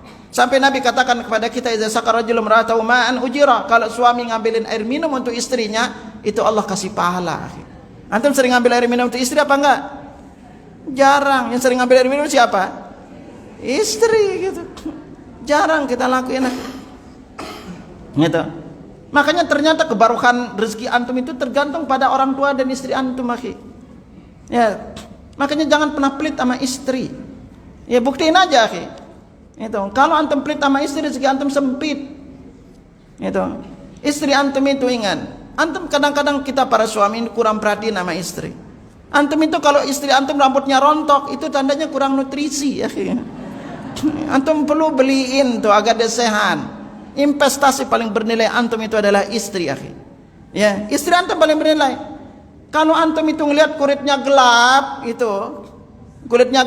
tandanya butuh skincare, gitu. Gitu kan ya. Iya. Itu namanya udah usia gitu kan lah. Lalu antum tahu-tahu tertarik dengan wanita lain, mengatakan wanita itu lebih cantik. Ya Allah akhi, kalau antum istri antum butuh cantik kayak model, itu butuh modal. Ya enggak, Bu? Itu. Ya. Nah, ini agar kita ngerti akhi. Istri antum itu kalau antum sakit, coba antum lihat, istri antum itu begitu besar jasanya. Dia melahirkan anak antum, dia mengurus rumah tangga antum, tapi sekali lagi kita jarang ucapin terima kasih ke istri. Jangan pernah bertanya tentang uang yang antum berikan ke istri. Diajak mikir untuk beli skincare akhi. Ya, dari uang yang dikasih. Ya. Karena begitu besar jasanya. Tapi seringkali kadang-kadang kita melupakan terima kasih ke istri. Padahal Nabi katakan kepada kita, man sana ilaikum ma'rufan fakafi'uhu. Siapa yang berbuat baik kepada kalian, balaslah kebaikannya. Fa in lam tajid ma tukafi'unahu fad'u lahu hatta taraw qad kafa'tumu. Kalau kamu tidak menemukan dengan apa kamu membalasnya, maka doakan dia sampai kamu merasa sudah membalasnya. Jadi jadikan istri antum itu ladang amal akhi. Jangan pernah pelit sama istri. Jangan merasa bahwa ketika istri memakai uang antum itu akan menghabiskan rezeki antum. Enggak akhi. Karena udah banyak ketemu dengan jamaah akhi. Serius. Kemarin salah satu nih, Masya Allah kalau anda lihat jamaah itu akhi. Itu. Anda sekarang sering ketemu dengan jamaah yang sodakonya banyak-banyak akhi. Yang sodako itu puluhan sampai ratusan juta. Iya. Kemarin salah satu nih, ya Allah. Ayo sebagai informasi kepada antum. Anak kemarin bulan Ramadan, sebelum Ramadan itu datang Al-Quran dari Saudi itu 4 kontainer. Alhamdulillah udah habis kemarin. Sekarang kemarin datang 20 Mei itu 1 kontainer. Al-Quran ini nggak boleh dijual. Antum cukup infak aja untuk personel kami. 1 Quran itu kita infaknya 5.500 per Quran. Cetakan Riyadh. Kami ada yang 20 lembar, 20 halaman, ada yang 15. Kalau yang 15 kita infaknya 10.000. Silakan antum bisa ini. Kemarin salah satu jamaah, Anda pernah ngisi di satu tempat. Itu. Lalu apa? Ketika kita buat ada program di Sulawesi terkait dengan sumber air, selesai taklim beliau WA, karena Ustaz boleh minta enggak berapa RAB dari sumur bor itu. Saya kasih dia RAB-nya itu 30 juta, dia langsung transfer. Ustaz saya ambil deh sendirian, tanggung 30 juta. Itu 30 juta, langsung transfer.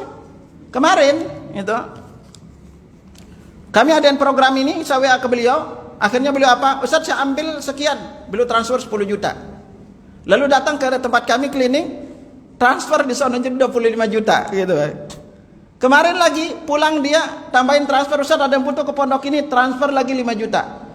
Nah pas dia screenshot akhi, pas dia screenshot itu kena kelihatan saldonya. Antum tahu saldonya? 1,4 miliar akhi, ibu-ibu. Ibu-ibu pernah dikasih segitu, Bu? Subhanallah. Akhirnya apa? Allah takdirkan jadi banyak sedekah. Iya kan? Suaminya berapa gajinya segitu? Nah artinya apa? Dari itu anak belajar suami-suami yang rajin bahasanya. Allah takdirkan dapat istri baik-baik, walaupun dikasih banyak rezekinya, dia bisa menggunakan sebaik-baiknya rezekinya. Kami udah sering ketemu dengan jamaah. Jadi antum jangan pernah pelit sama istri, jangan pernah pelit sama orang tua. Ya, para istri bantulah suami untuk berbakti kepada kedua orang tuanya. Karena rezeki suami juga bisa terjadi berkat doa orang tuanya, karena doa orang tua antum makbul. Ya, silakan nanti kalau antum ada yang kepingin ikut program wakaf Al-Quran. Ya. Wallahu alam bissawab. Ya, ini ada beberapa pertanyaan. Yang pertama, mohon penjelasan, Nabi beristighfar tidak lebih 70 kali dalam sehari. Bagaimana dengan zikir pagi petang yang kita beristighfar 100 kali? Ingat kalau istighfar ini tidak dikasih jumlah ya. Di zikir pagi petang itu, kalau Nabi itu bukan 70 kali. Ada 2 riwayat 70 kali dan 100 kali. Itu kalau kita mau hitung jumlahnya. Tetapi kalau kita tidak hitung jumlahnya, silakan beristighfar sebanyak-banyaknya dimanapun kita berada. Karena istighfar ini termasuk yang sifatnya adalah mutlak. Dan kalau paling afdal kita beristighfar itu adalah di sepertiga malam terakhir. Karena Allah memuji orang-orang yang beristighfar di sepertiga malam terakhir. Allah berfirman, wabil asharihum yastaghfirun, dan mereka di waktu sahur memohon ampun. Ada lagi pertanyaan, Pak Ustaz, apa hukumnya dalil kalau tiap malam Jumat atau tiap hari Jumat membaca Yasin? Ikhwatal iman, kalau berbicara masalah hukum, kalau berbicara masalah dalilnya, maka ketahuilah hadis-hadis yang menjelaskan terkait dengan membaca Yasin pada hari dan malam Jumat tidak ada satupun yang sahih riwayatnya. Sama juga memang terkait dengan masalah membaca surah Al-Kahfi, kalau berbicara hadis sahihnya tidak ada yang sampai kepada derajat sahih, hanya sampai kepada derajat hasan. Tetapi inilah yang lebih banyak diamalkan oleh Imam Syafi'i dalam kitab beliau Beliau berkata, aku lebih senang pada hari dan malam Jumat itu membaca surah Al-Kahfi. Imam Ahmad itu membaca surah Al-Kahfi itu dari beliau berangkat salat Jumat sampai ke masjid itu khatam surah Al-Kahfi. Dan mayoritas memang para ulama menjelaskan, Anda punya kitab khusus yang menjelaskan takhrij hadis terkait dengan Al-Kahfi yang dibaca pada hari dan malam Jumat, maka kesimpulannya adalah mayoritas ulama hadis dari generasi ke generasi mereka mengamalkan hadis ini. Kalaupun kemarin ada dari Dewan Fatwa mengatakan hadis ini tidak sahih, setelah Anda coba bandingkan penjelasannya itu jauh lebih komplit dan lebih banyak dari para ulama ahli hadis dan ahli fikih yang menganjurkan untuk hadis ini termasuk yang bisa dipakai riwayatnya dari hadis riwayat Abu Umamah Al-Bahili radhiyallahu anhu. Ya, wallahu a'lam bishawab. Mau tanya Ustaz, kalau zikir sambil nonton TV itu mah bukan zikir namanya. Enggak mungkin antum itu bisa sambil nonton TV sambil berzikir, gimana caranya? Karena zikir itu butuh untuk mending salah satu dilepas gitu loh kan. Ya, lebih baik antum berzikir, apalagi zikir paling afdal adalah membaca Al-Qur'an, ya. Ustaz, zikir lebih baik daripada jihad fisabilillah. Berarti kedudukan zikir itu lebih tinggi dibanding jihad. Bagaimana dengan jihad perang? Apakah sama pahalanya dengan orang yang duduk sambil berzikir? Ikhwatal iman, maka kalau kita lihat di bab ini, kalau lagi tidak jihad, maka tetap zikir ini lebih afdal. Dan salah satu hal yang saya ingatkan kepada antum, bahwa semua amal-amal Islam yang antum berat lakukan, tidak punya waktu kesempatan melakukannya, ternyata kita dikasih penggantinya. Kalau antum tidak bisa haji dan umrah tadi, antum bisa baca subhanallah walhamdulillah wallahu akbar zikirnya. Antum melangkahkan kaki di rumah di masjid, atau antum berbakti kepada orang tua. Kalau antum tidak bisa haji atau umrah dan haji, umrah ada beberapa amalannya. Kalau antum tidak bisa jihad, dikasih amalan juga lewat zikir ini. Artinya ketika panggilan jihad ada, maka ini juga afdal untuk kita lakukan. Tetapi kalau tidak ada panggilan jihad, maka zikir adalah amalan lebih afdal untuk kita amalkan, ya.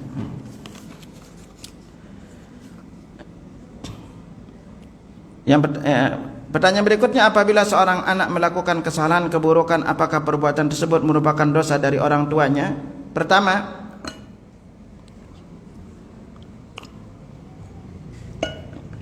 kalau anak ini kecil belum balik, berarti tidak dicatat. Tapi kalau anak kecil belum melakukan kebaikan dan belum balik, maka orang tuanya mendapatkan pahalanya. Tapi kalau anak ini udah balik dan orang tua udah mengingatkannya, mengajarkannya, maka orang tua tidak menanggung dosanya. Kecuali kalau orang tua memfasilitasinya lalu membiarkannya, tidak menegurnya, tidak mengajarkannya, maka orang tuanya ikut tanggung dosanya, ya. Apa yang harus diperbuat oleh orang tua yang anaknya tertimpa musibah dari perbuatan kesalahan tersebut, misalnya zikir atau yang lainnya? Ini apa nih kesalahan, musibahnya perlu diperjelas nih, ya. Maka yang paling penting kita lakukan itu sering-sering berdoa kepada Allah agar Allah Subhanahu wa taala berikan hidayah kepada anak kita. Maka kita diajarkan berdoa, Rabbi habli minas salihin. Kalau ibu udah punya keturunan, udah masuk usia 40 ke atas, maka sering-sering membaca Rabbi auzi'ni an ashkura ni'mataka allati an'amta 'alayya wa 'ala walidayya wa an a'mala salihan tardahu wa aslih li fi dhurriyyati inni tubtu ilaika wa inni minal muslimin. Surat Al-Haqqah ayat 15, ya. Jadi sering-seringlah berzikir, mendoakan kepada anak, ya. Kalau ibu tidak hafal, bebas doanya, karena doa orang tua itu adalah makbul, ya. Bagaimana menghilangkan perasaan takut dan menyesal atas perbuatan dosa yang pernah dilakukan walau sudah bertaubat? Maka seperti selalu menghantui dan rasanya seperti ingin memutar waktu kembali tidak melakukan dosa tersebut. Pertanyaannya, ini dosa apa? Itu pertama. Karena nanti kalau kita melihat dari dosa ini, kalau dia besar maka dia punya langkah untuk bertaubatnya. Kalau dosa besar itu terkait dengan orang lain, juga punya tambahan taubatnya. Ya, tapi hal yang perlu diingat ikhwatal iman adalah bisa jadi orang banyak dosa lebih awal masuk surga, dan bisa jadi orang rajin beribadah lebih awal masuk neraka. Karena kenapa? Kalau antum pernah baca, silakan buka di bab-bab awal hadis Riyadhus Shalihin, itu kisah 3 orang yang awal-awal masuk surga, masuk neraka. Itu adalah orang alim, orang rajin sedekah, orang mati syahid. Ya, tapi semua dilakukan bukan karena Allah. Makanya kita, kalau ibu merasa banyak dosa, ingat selalu kisah wanita yang memberikan minum kepada binatang, kepada anjing. Lalu ingat kisah orang yang membunuh 100 orang. Karena kemurnian taubatnya, keikhlasan dia bertaubat karena Allah, Allah gugurkan dosanya. Jangan pernah suuzon kepada Allah, merasa dosa kita tidak diampuni, itu termasuk dosa besar. Karena Allah sudah firmankan kepada kita, qul ya ibadiyalladzina asrafu ala anfusihim, katakan wahai hamba-hambaku yang melampaui batas terhadap diri mereka sendiri, la taqnatu min rahmatillah, jangan kalian putus asa dari rahmat Allah. Lalu apa kata Allah? Innallaha yaghfiru dzunuba jami'a, Allah mengampuni seluruh dosa. Allah tidak mengatakan Allah mengampuni dosa, tapi Allah menyebutkan mengampuni seluruh dosa. Ya, seluruh dosa yang Allah ampuni. Maka di sini menjadikan kita jangan pernah bersedih. Ya, makanya silakan buka surat Az-Zumar ayat 53, surat 39 ayat 53. Nah, agar kita bisa ingat bahwa Allah itu Maha Pengampun. Jangan pernah putus asa dari rahmat Allah. Putus asa dari rahmat Allah itu termasuk dosa besar. Maka ingatlah itu. Semoga dengan kita bertaubat, Allah Subhanahu wa taala menjadikan kita, dosa-dosa kita terampuni.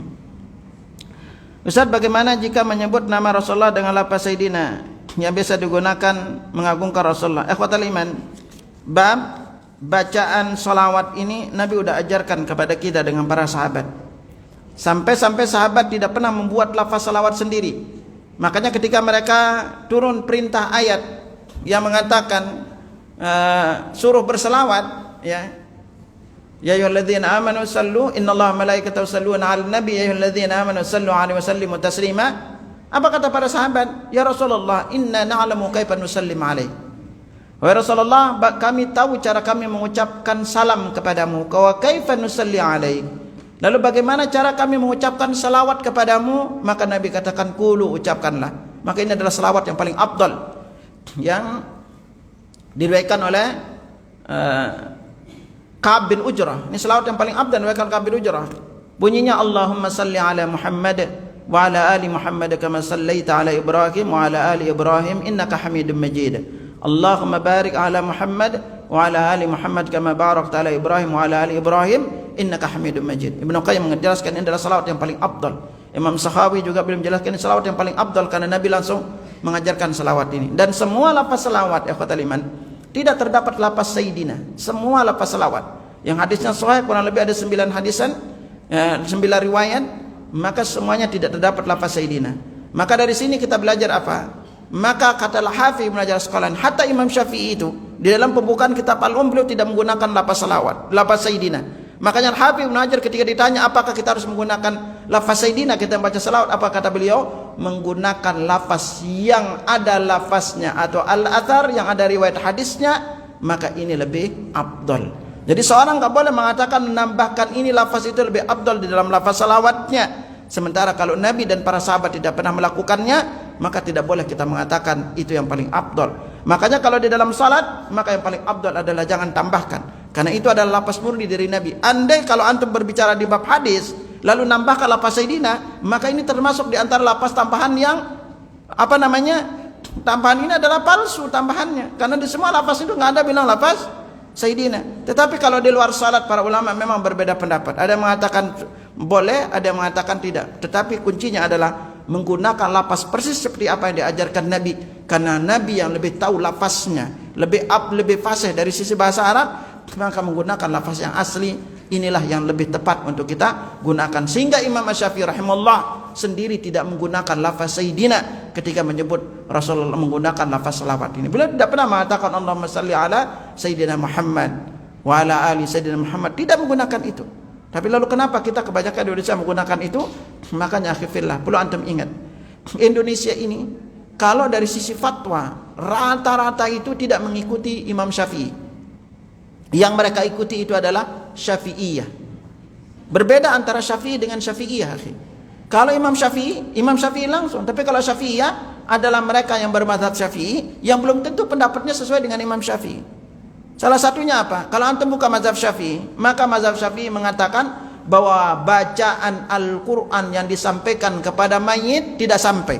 Antum buka tafsir Ibnu Katsir. Ibnu Katsir itu mazhabnya Syafi'i. Antum buka tafsir Ibnu Katsir surah An-Najm ayat 39. Yang Allah berfirman, wa alaysa lil insanu illa ma sa'a. Manusia itu tidak mendapatkan kecuali hasil usahanya. Wa sa'yahu sawfa yura. Hasil usahanya itu akan dia lihat sendiri. Apa kata Al-Hafidz Ibnu Katsir?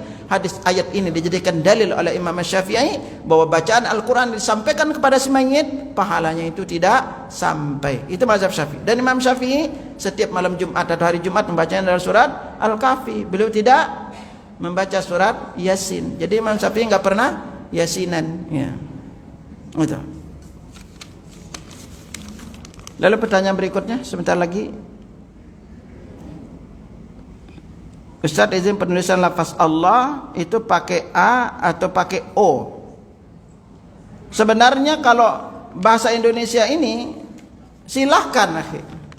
Kalau ejaan yang benar secara bahasanya, karena kita berbicara ejaan, bukan lafaz Arabnya. Kalau lafaz Arabnya maka tetap harus membaca lafaz Allah.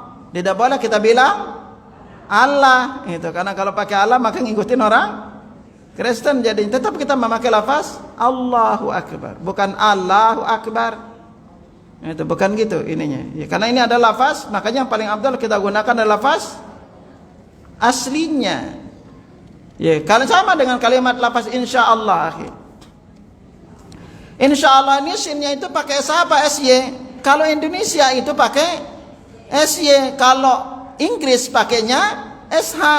Yang benar adalah pakai huruf shin. Itu aja udah. Makanya karena ini bahasa Arab, kembaliin ke bahasa Arabnya itu. Makanya hati-hati antum nih, udah. Insyaallah ini 3 lafaz ya. Insyaallah, yang artinya semoga Allah menghendaki yang ingin terjadi untuk kita. Jangan sampai antum singkat. Kalau antum bilang insyaallah dengan sin dipendekkan, itu artinya aku menciptakan Allah. Apalagi ditambahin ditambahin kalimatnya. Datang ya, insyaallah deh. Nah, ini benar. Ini yang suka bilang insyaallah deh itu biasanya nggak datang tuh.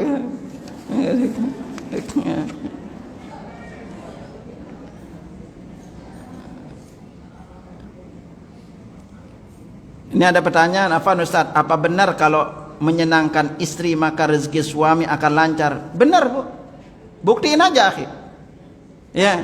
Lalu bagaimana kalau suami sangat perhitungan untuk mengeluarkan uangnya walaupun bukan untuk berpoya-poya? Itu suami yang memperhitungkan uangnya keluar untuk istri, maka Allah pun batasin rezekinya.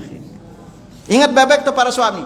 Jadi kalau antum hidup antum susah, catat baik-baik. Antum pelit sama 2 wanita, pelit sama ibu, pelit sama istri. Buktiin aja.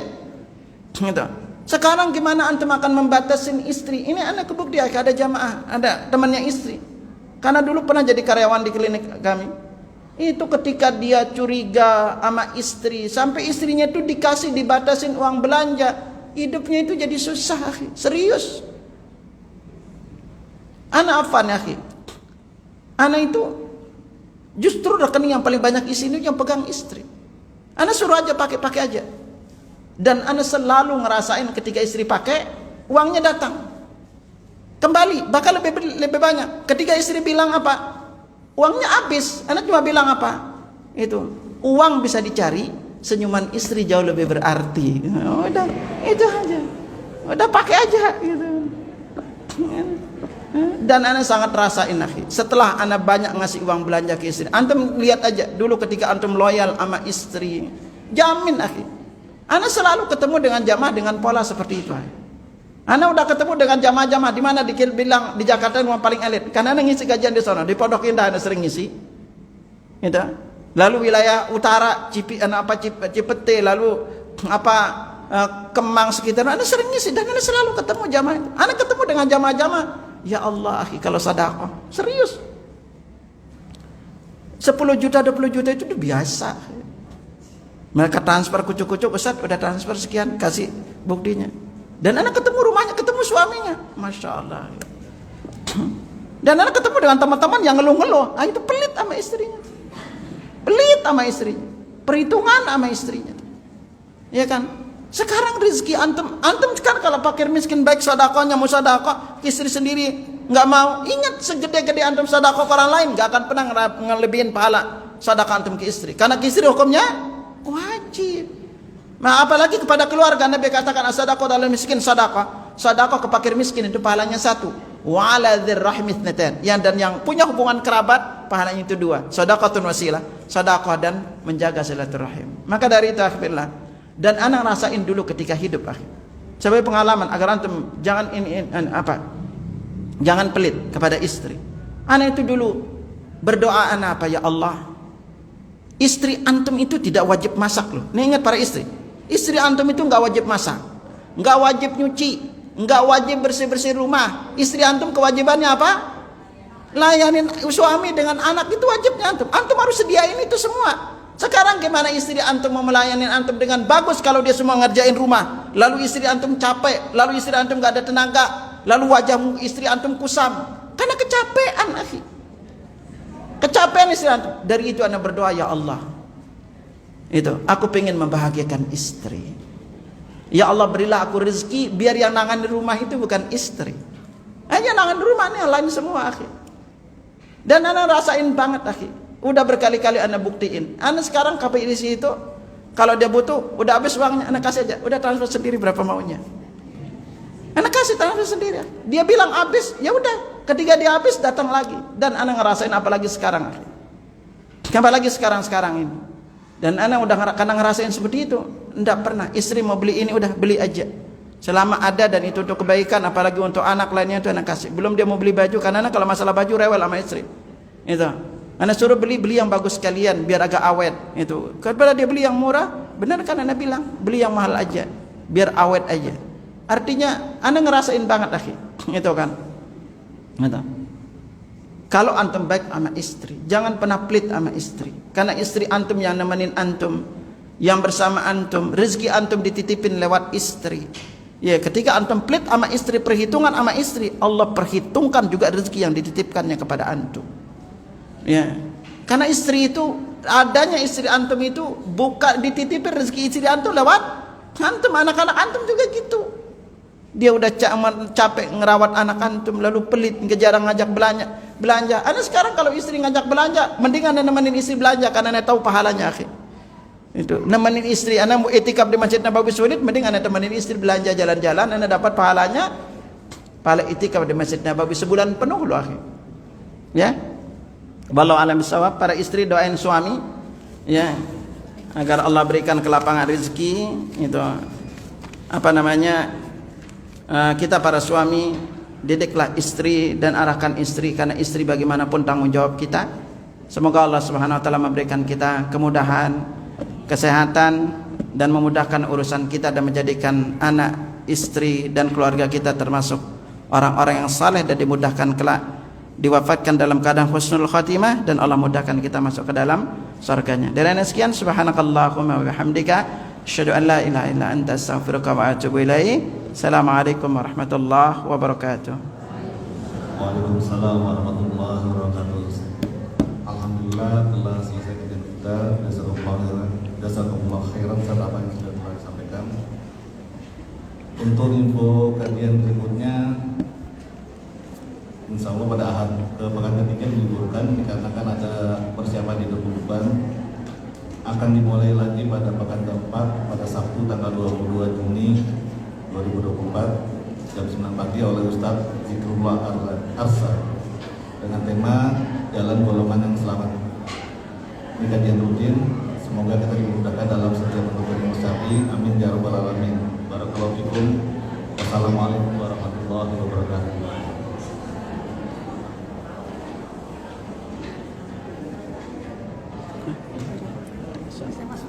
Ya, silakan.